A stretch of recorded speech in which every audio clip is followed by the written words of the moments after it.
يا أيها الذين آمنوا لا تقدموا بين يدي الله ورسوله واتقوا الله إن الله سميع عليم.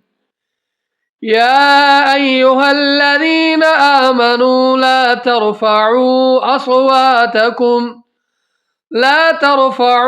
أصواتكم فوق صوت النبي ولا تجهروا له بالقول كجهر بعضكم لبعض أن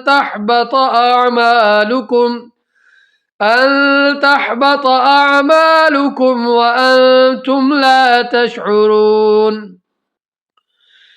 إن الذين يغضون أصواتهم عند رسول الله أولئك الذين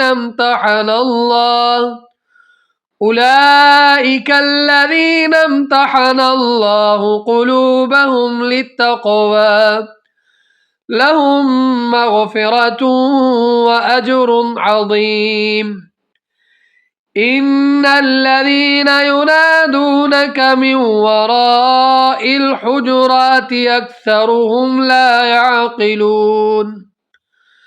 ولو أنهم صبروا حتى تخرج إليهم لكان خيرا لهم والله غفور رحيم.